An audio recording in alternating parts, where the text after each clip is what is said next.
Bonjour les amis, bienvenue sur cette 63e bulle de sagesse, où aujourd'hui nous allons évoquer le fait de se remettre en question et d'en avoir la force. Alors se remettre en question, vous savez ce que c'est?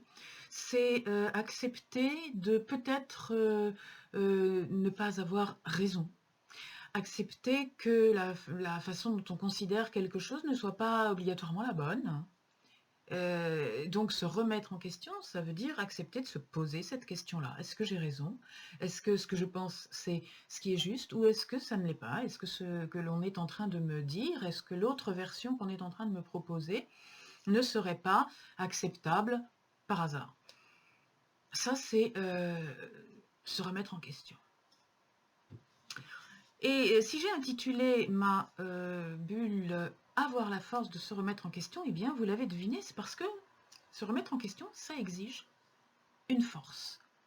Ça exige une solidité. Et ça exige aussi une confiance que tout le monde n'a pas. Les gens qui ne se remettent pas en question, on en a tous connu, sont des gens qui campent sur leur position. Ça n'est pas forcément d'ailleurs une question d'attitude, parce qu'il y a des gens qui ont l'air très sûrs d'eux et qui, lorsque on leur ouvre une alternative, vont aller vérifier par derrière, pas forcément devant vous, mais ils vont quand même s'en occuper. Alors que d'autres qui ne donnent pas l'impression d'être sûrs d'eux, vont s'accrocher à leurs convictions, même s'ils n'en ont que deux, et ne jamais les lâcher. Donc ça n'est pas une question d'attitude. Alors c'est une question de quoi? C'est une question d'ouverture et, comme je vous le disais, de confiance. Parce que lorsqu'on pense que quelque chose est juste, voilà, ça fait qu'on est tranquille avec ça, on a une opinion, on est équilibré, bien campé, droit dans ses bottes, comme dit l'expression populaire. Pas de souci. Si d'un seul coup, quelqu'un vous dit que bah non, ce que tu penses, en fait, c'est pas juste, ou alors oh, c'est pas faux, mais il y a aussi d'autres possibilités, ça vous déstabilise. C'est déstabilisant. Le fait de s'ouvrir à une autre possibilité exige que l'on se mette en déséquilibre, qu'on se décroche un peu de sa croyance, de ce pylône-là qui nous tenait, oui, ça c'est vrai, c'est juste, qu'on s'en éloigne un petit peu, qu'on se déséquilibre pour aller voir si autre chose n'est pas juste. Alors de deux choses l'une, ou la chose que l'on est en train d'explorer, le point de vue de l'autre, est juste, mais notre point de vue était juste aussi, et on va retrouver un équilibre, mais cette fois avec deux pylônes, avec la possibilité de oui, c'est comme ça, ou peut-être ça peut être comme ça, mais de toute façon, je suis bien accroché à mes deux pylônes. Soit vous vous rendez compte que le truc auquel vous étiez accroché, finalement, n'est pas très solide, mais que celui qu'on vous propose, lui, est solide. Donc vous allez vous accrocher au truc solide et lâcher le vôtre en disant, bah ouais, finalement, mon truc, il n'était pas solide, mais j'ai quand même un truc qui me tient là. Voilà.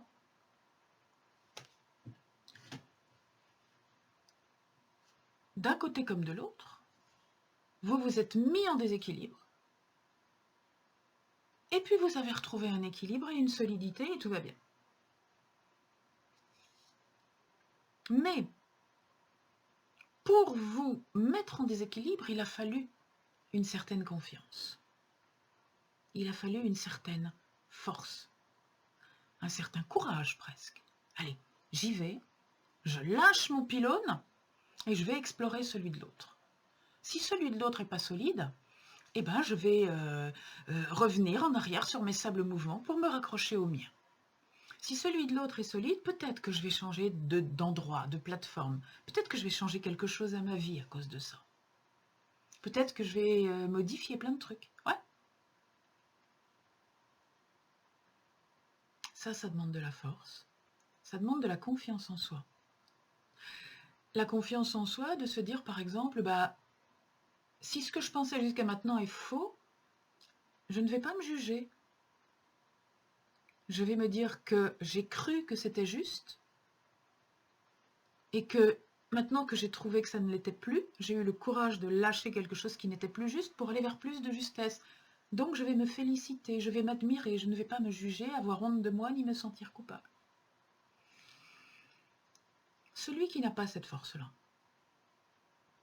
celui à qui on n'a pas appris qu'il était possible de se tromper, que l'erreur était un chemin d'expérimentation qui conduisait à plus de sagesse, à plus de connaissance, il n'osera pas lâcher son pylône, même s'il est pourri. Il faut une grande ouverture et une grande force pour se remettre en question. Alors j'espère que vous avez cette force. Si vous ne l'avez pas, j'espère que le chemin de travail intérieur que vous avez entrepris sur vous-même, petit à petit, vous permettra de l'acquérir. Pour lâcher les pylônes des croyances limitantes et aller vous accrocher à des choses solides, vraies, justes. Et ces choses qui sont solides, qui sont vraies, qui sont justes, elles ne vous enchaînent pas comme les croyances limitantes. Elles vous emmènent plus loin. Elles vous transportent jusqu'à autre chose où vous allez pouvoir vous accrocher encore pour avancer de plus en plus, comme quand on fait de l'escalade. Vous savez, quand on fait de l'escalade, on s'accroche à des endroits jusqu'à ce qu'on soit bien assuré, on ne lâche pas le précédent et puis on s'accroche et hop, on peut monter. Eh bien, le chemin de développement intérieur et la compréhension des choses, c'est pareil. C'est pareil. On croit des trucs qui ne sont pas forcément vrais ou pas forcément complètement vrais jusqu'à ce qu'on croit un truc plus solide, plus vrai, plus juste, qui nous va mieux. C'est ça la vie. Ayez la force de vous remettre en question. Quand on ne se pose plus de questions, on ne peut plus jamais trouver de réponse. C'est triste la vie, quand on n'a ni question, ni réponse. Au revoir, à la prochaine fois.